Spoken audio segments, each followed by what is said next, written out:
Bonjour à tous. Thanks so much, Denis, for inviting me to this symposium. It's a lot of fun to be here. This is what we are working on. And this is an illustration, roughly, of my daily brain activity. So we are interested in the molecular basis of phenotypic evolution across vertebrates. What are the genetic changes explaining this astounding diversity of morphological, physiological, and behavioral phenotypes? And essentially, if you think about it, there are three types of mutational events that can contribute to phenotypic innovation. There are regulatory mutations leading to changes in gene expression during evolution. There are mutations changing the sequence of the gene product, and then somewhat more radical, there can be the emergence of new genes that then can further evolve through smaller mutations. Now, it's thought that regulatory mutations are the main drivers of phenotypic evolution. And that's why we have been studying gene expression evolution and its regulatory basis across basically all dimensions you can imagine here. Both sexes from different species, different organs, the different cell types in these organs, across development, different expression layers, coding genes, non-coding genes, old genes shared across species, and new genes that arose more recently in evolution. And today I want to focus on this organ, the brain, in the context of all of these dimensions. And I chose this story today because I was hoping that, like many humans, you're also interested in what makes us unique. And the large and the complex brain that gives us presumably higher cognitive functions and distinguishes us even from our close evolutionary relatives, the chimpanzees, may be such a trait. Although I just want to note that maybe our cognitive functions are not that high in the end. We are not such an intelligent species. But I don't want to bring the mood down, so let's just continue on a more positive note. Let's look at the molecular evolution of the brain in the context of the evolution of other organs. Let's look at the evolutionary dynamics of the molecular evolution of the brain. And it turns out if you build gene expression trees based on gene expression data directly, where the branch lengths reflect the amount of gene expression change that has accumulated during evolution, you see something interesting, that the brain branches are very short compared to those of the liver, and in particular those of the testis here. So the molecular evolution of the brain has been very slow, which may seem surprising to some of you, right? And to understand the evolutionary forces explaining this slow evolution, we can look at the properties of the genes expressed in the cell types, based on our cell type specific data of these different organs. And what you see, for example, is that genes expressed in brain cell types have low mutational tolerances, okay, compared to cell types of the liver or in particular the testes and late spermatogenesis here. Okay, so there's strong purifying selection on the brain constraining its molecular evolution. How about innovation? How about positive selection? So we can measure it, for example, by the incorporation of new genes into gene expression programs of the different cell types in the brain compared to the cell types of the other organs. And we see in the brain, few new genes have been incorporated into the gene expression programs in all of the brain cell types. You can see, there's little innovation in the brain by this measure. And how about development? Let's look across development. And we see a similar pattern for all developmental stages, where basically in the brain, few genes have been incorporated, new genes at all the different stages from early development to the adult, compared, for example, especially to the liver and also to the testis, which has its own scale here. We can also look at other types of innovations of positive selection in the coding sequences, giving rise to new amino acid sequences. And we see overall, again, few genes in the brain compared to the other organs that have been shaped by positive selection throughout development. And overall, there's a pattern here that I want to allude you to, that progressively in later stages of development, there's more innovation.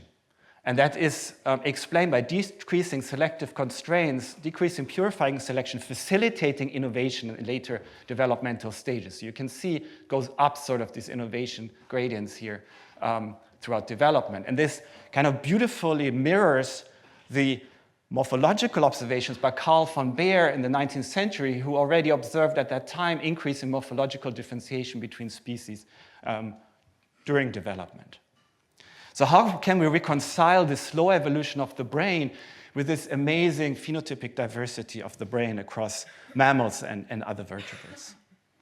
Well, we think that overall the brain cannot change much globally at the regulatory level because it has very fine-tuned, constrained regulatory networks.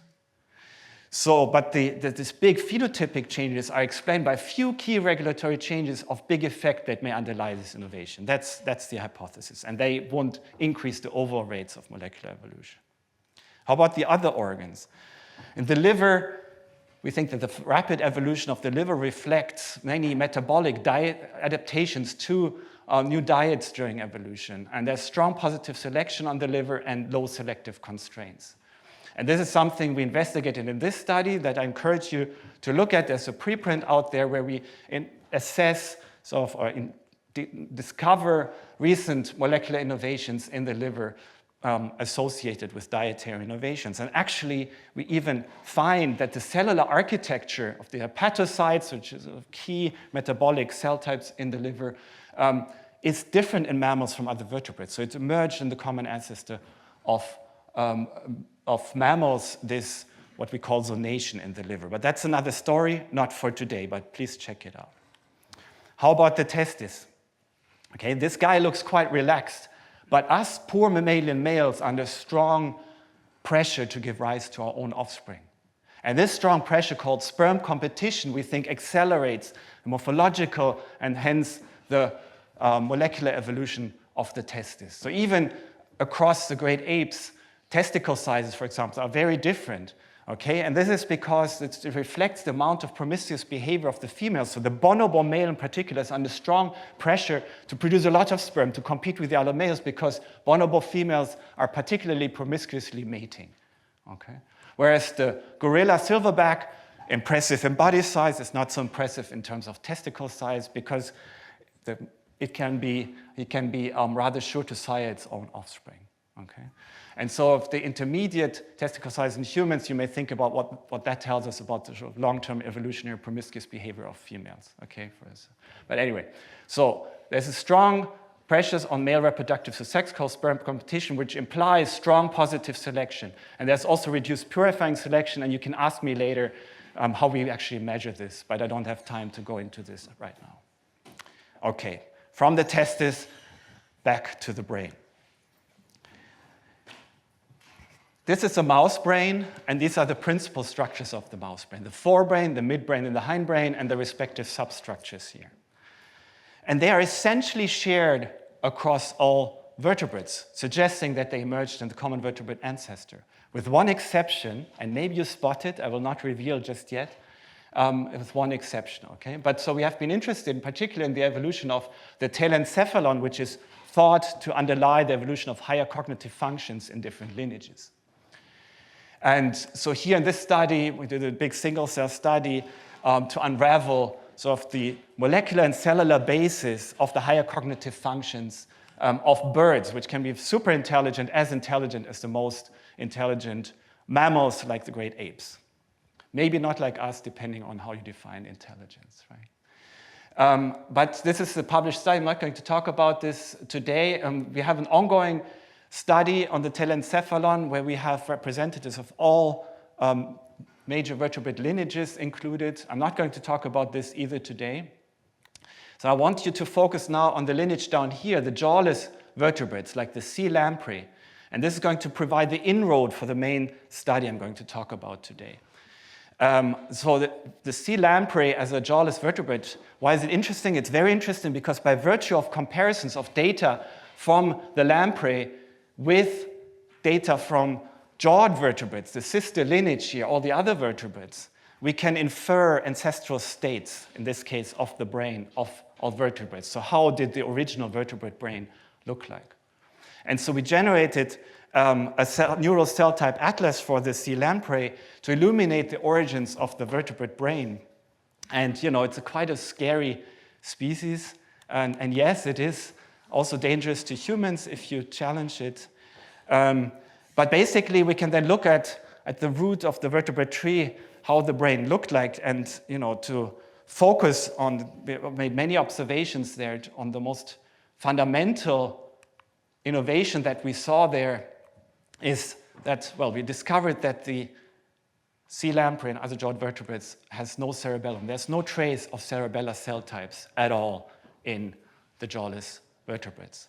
Okay? From this, we could infer that the cerebellum, the cerebellar cell types, emerged in the stem lineage of jawed vertebrates, likely in association to support the evolution of paired appendages and fins and the increased predatory behavior, which requires more complex motor control, which is thought to be the main function of the cerebellum, at least was thought to be the main function for a long time.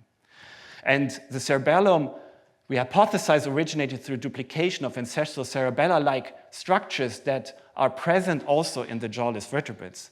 But I'm not going to talk about this today more either. We are currently investigating this.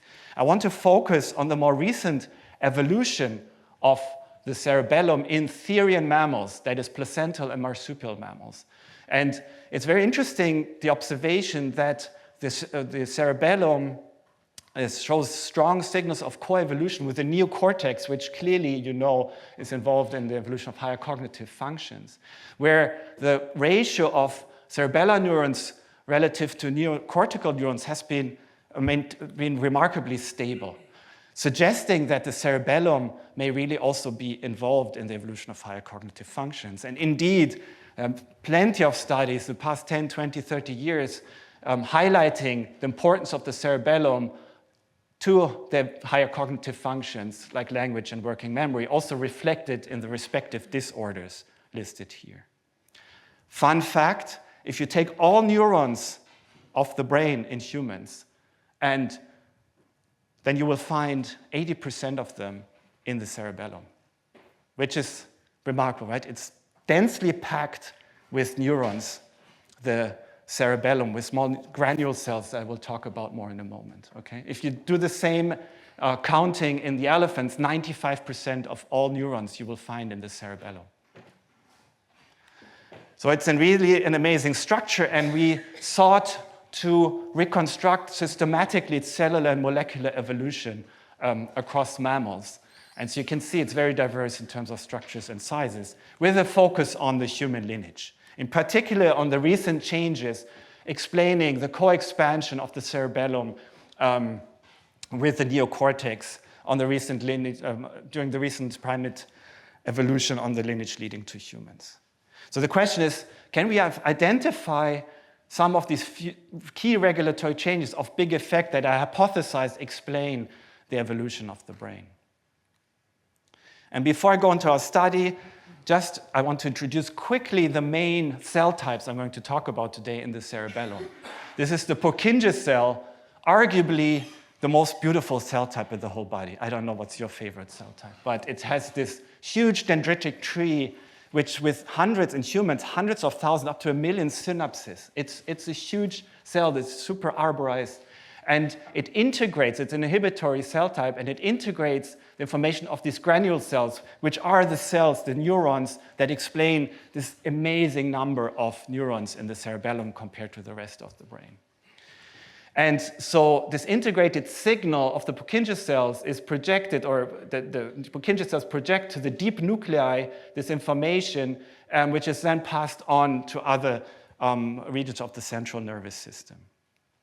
And so these two cell types are the key players today, and progenitor cells that give rise to them during development. Okay?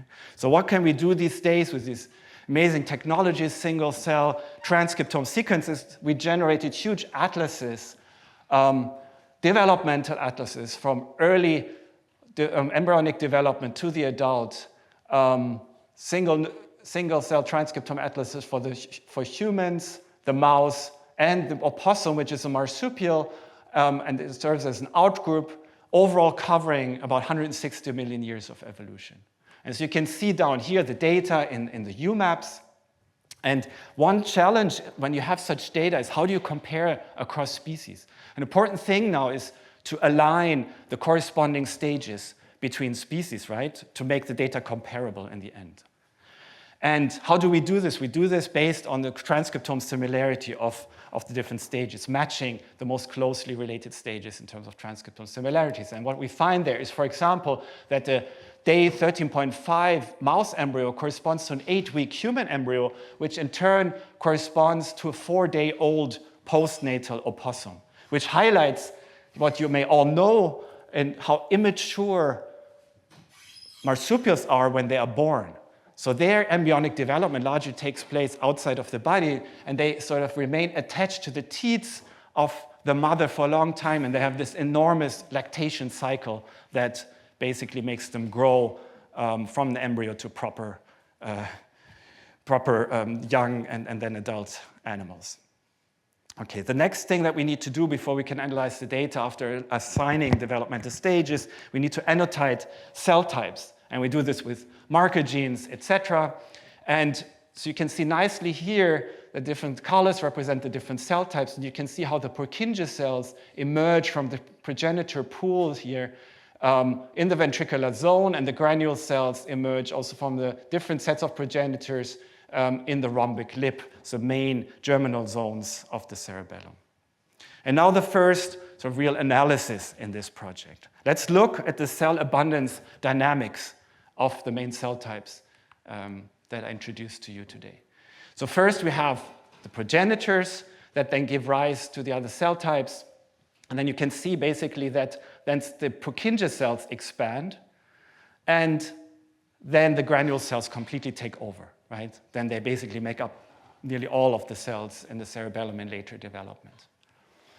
And we have the similar pattern in all the species, but maybe you can already appreciate that the height of the blue bars in humans might be a bit relatively larger than in the other species. And indeed, when we quantify this systematically, at the time when Purkinje's abundance is the highest across species, there is a particularly high abundance, relative abundance of Purkinje cells in humans, okay? Around 8 weeks of post-conception.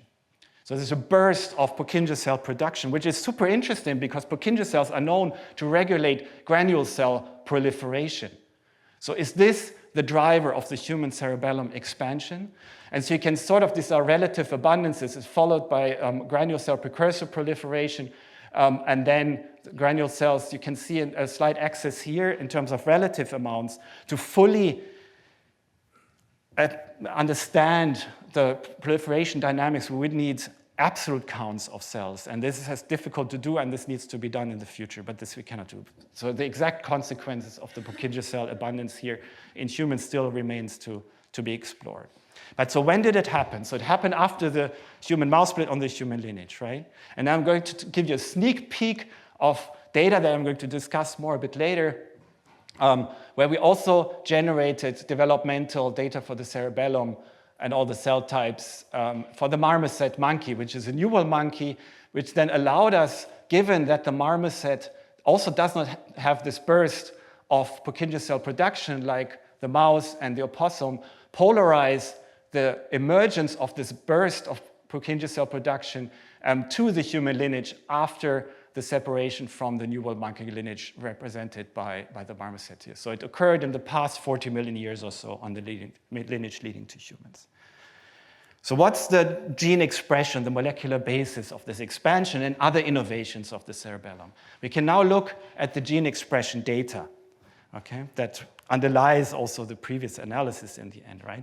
So this is the principal component analysis where the different colors indicate the different cell types, the different symbols indicate the different species, and the size of the symbol tells us about where we are in development. The smaller, the earlier, okay?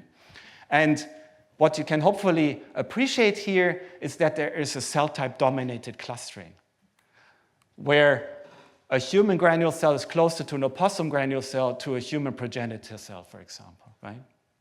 rather than species-dominated clustering, which could in principle happen as well if there's rapid evolution. But this pattern overall suggests that gene expression programs in the cerebellum are largely conserved. And this nicely resolves earlier studies from our lab where we generated RNA sequencing data for thousands of organ samples from different mammals and a bird. And what you can see here nicely sort of how the organs emerge from common gene expression programs here that then make them distinct during development, or they get distinct. And you can see an organ-dominated clustering where, for example, a human cerebellum of a given stage is closer to the opossum cerebellum of a given stage than to a human liver. These are, by the way, more or less the different 3 germ layers here represented by these organs here. Okay, so overall gene expression programs are conserved. Also going back to the cerebellum here, is indicated by sort of this cell type dominated clustering. You might say, boring, right? Everything is conserved. But of course, we are looking for a few changes potentially of big effect, and there are radical changes. For example, in terms of trajectory changes of gene expression. So here, for example, the syncype genes in the granule cells shows sort of the inverse gene expression trajectory going from low expression to high expression during development in humans compared to mouse and opossum, the outgroup here. So there's a completely radical inversion of gene expression here. And just an example of a number of cases, and this gene is duplicated in group 4 medulloblastomas, a childhood brain tumor that has been difficult to model in the mouse. And our data for this example, and also already in the bulk era, illustrates the biomedical relevance of our data because, given this completely different expression trajectory, probably this gene has a very different function in humans compared to the other species. And this explains why this gene is not well modeled in the mouse, or the implications of this gene.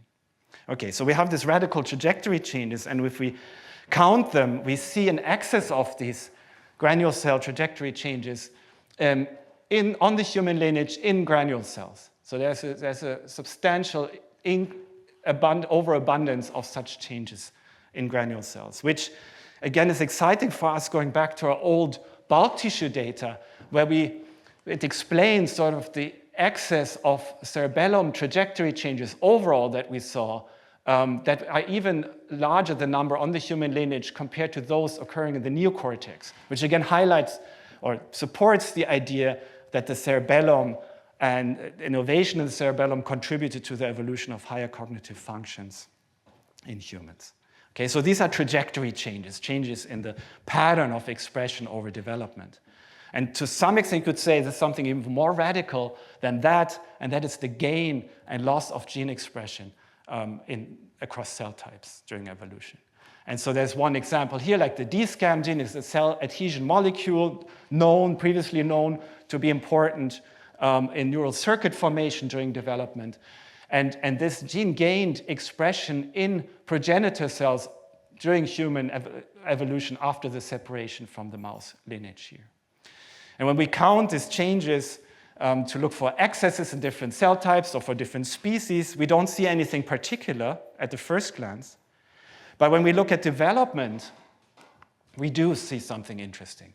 So overall, these gains and losses in human and mouse of gene expression in different cell types tends to increase or tends to affect later stages of development, which again is consistent sort of with this overall, let's call it von Baer pattern of innovation. But there are exceptions. So there's an excess of gains of expression in early granule cells and, very interestingly, in early progenitors. And this is interesting in the context of previous findings by others who reported that there might be human-specific basal progenitors in the cerebellum in early development. And so together, this may suggest that this gains of expression in the progenitors might have contributed to the specification of these human-specific progenitors and also other changes in the proliferation dynamics of these progenitors. Okay, so now at this stage of the project, we had sort of this overall hypothetical scenario that we came up with, where the human expression gains contributed to new types of progenitors and changes in proliferation dynamics that might be associated with the burst of Purkinje cell expansion that I showed you before in humans. And then, given that Purkinje cells regulate granule cell proliferation, this burst of Purkinje cell production might explain, or seems to explain, the burst of granule cell production afterwards. And these granule cells then further evolved through an excess of trajectory expression changes and expression gains. Can we identify the underlying regulatory innovations, regulatory mutations of this scenario? So we think that most gene regulatory innovation comes through the evolution of new distal cis regulatory elements or their modifications. And so, of course, then we sought to systematically identify cis regulatory elements across stages of the cerebellum in all the species.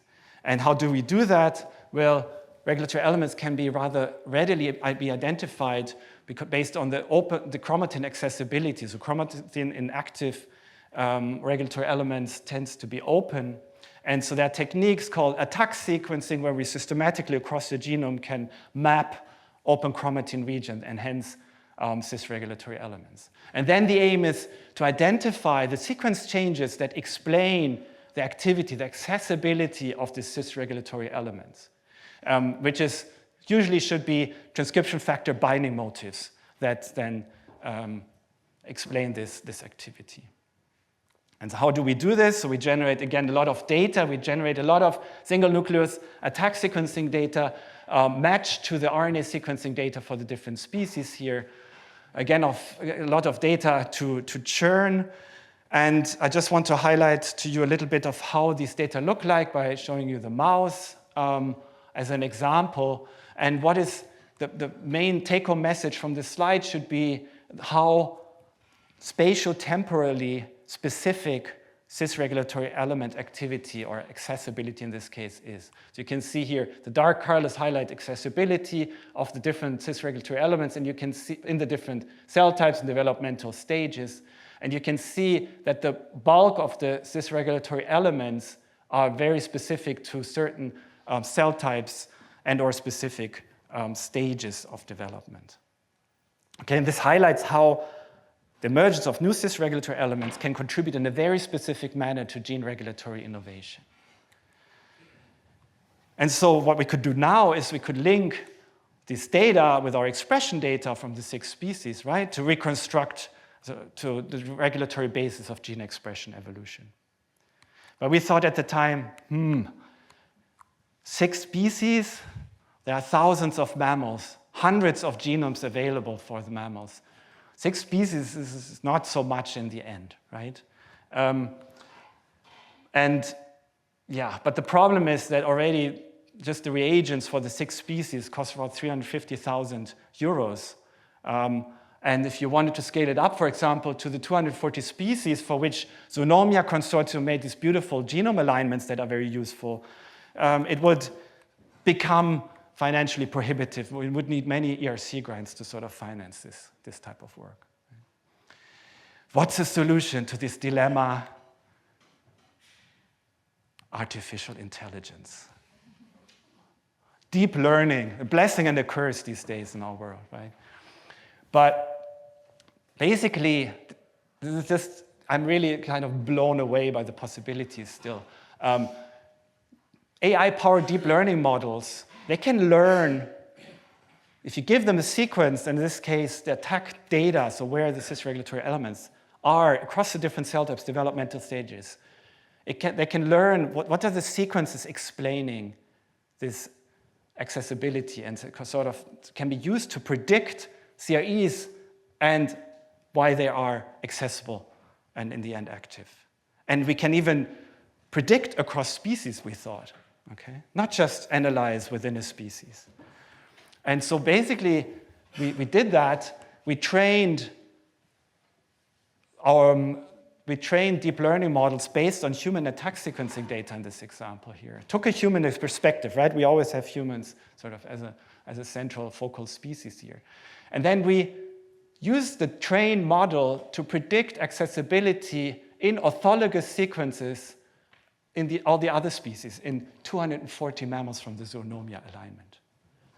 And in this hypothetical scenario, you would predict accessibility in all the other primates, and hence we could infer that this cis-regulatory element emerged in the common ancestor of primates.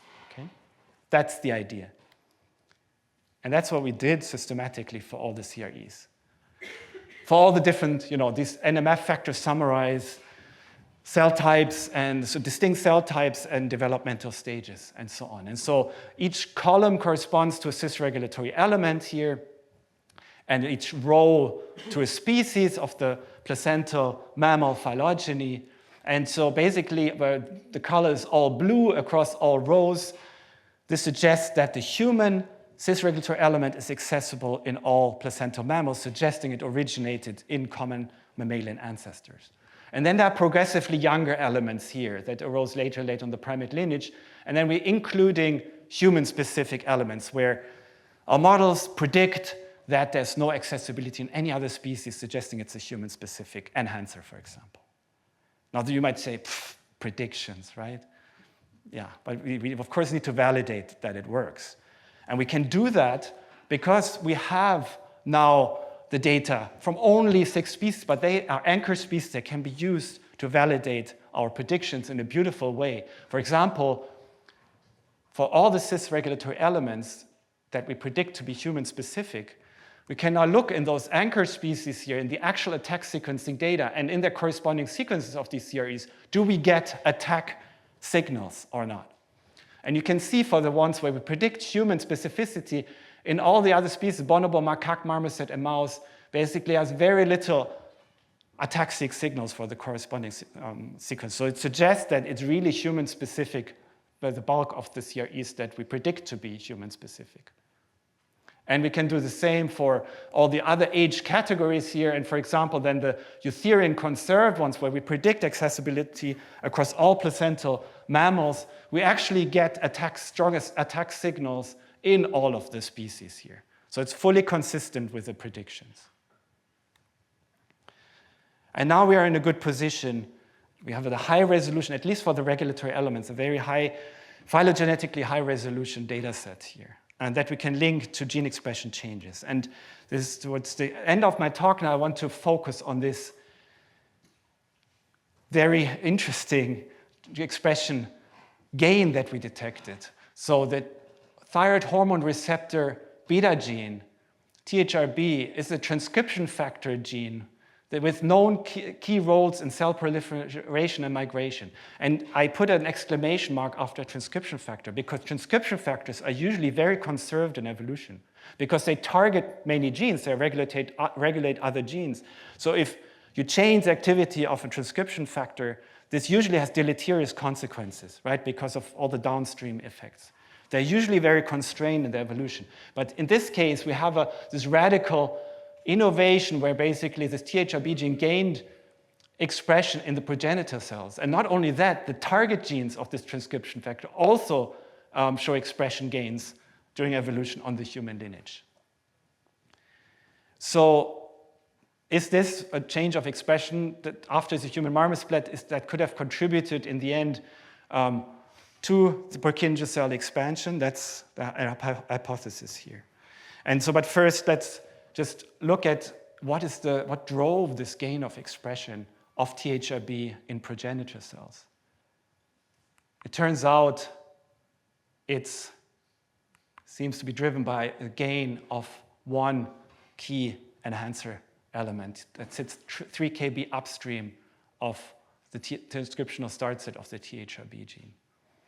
And so this is the attack sequencing data. So this is the peak here in humans, no peak in the other species, fully consistent also with it driving the expression of THRB. And there's a very strong association. I could go more details. We have built gene regulatory networks, etc.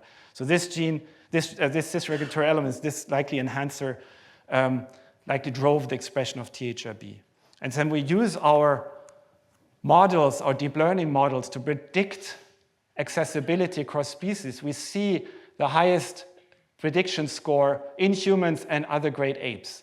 and lower signals in macaque and marmoset. Consistent with an emergence of this enhancer, a full functionality in great apes, in recent great ape evolution on the human lineage. And then we can do with these deep learning models, we can do in silico mutagenesis and ask questions of, if you take away that nucleotide or revert it to the ancestral state, what does a model still think that this enhancer is accessible or not? And so this way you can reconstruct sort of the significance of individual substitutions. And basically, in a nutshell, the model thinks that these SOX2 transcription factor binding sites, together with the PAX transcription factor binding site here, explain the accessibility of the human and the great ape-specific enhancer element. And interestingly, this PAX element, this is really required to explain the activity of the CRE, arose through an A to G transition substitution in the common ancestor of great apes very recently here, consistent with its recent emergence, activity emergence. So overall, we have then this scenario here, which is still overall, there's many things to solve here, but where the THRB transcription factor gain of expression in early progenitor cells, together with the gain of expression of its target genes through the enhancer modification, led to innovations in the progenitor pools here, potentially the specification of the human-specific basal progenitors, which in the end facilitated the Purkinje cell expansion, this burst of production of Purkinje cells that I showed you earlier. And given that Purkinje cells regulate granule cell proliferation, this is thought to underlie the burst of granule cell proliferation, and they evolve further through expression gain and trajectory changes. And overall, then this is a candidate case of a key regulatory change of big effect that might underlie major brain innovation, in this case, the expansion and functional diversification of the cerebellum during recent human evolution. And there's, of course, a lot of downstream work to sort of support, validate, and clarify this overall hypothesis. So, for example, we have an ongoing knockout study in the cerebellar organoids where the enhancer was knocked out, and so it will be interesting to see if these knockout organoids in humans grow smaller than the control organoids, and then it will be fun to put this enhancer also into mice and see if they grow bigger cerebelli. So with this, for today, I will end here. I want to thank all the people involved, and in particular, the European Research Council. We would never have been able to produce all this expensive data without this support. And I thank you for your attention, and I'm ready to take questions.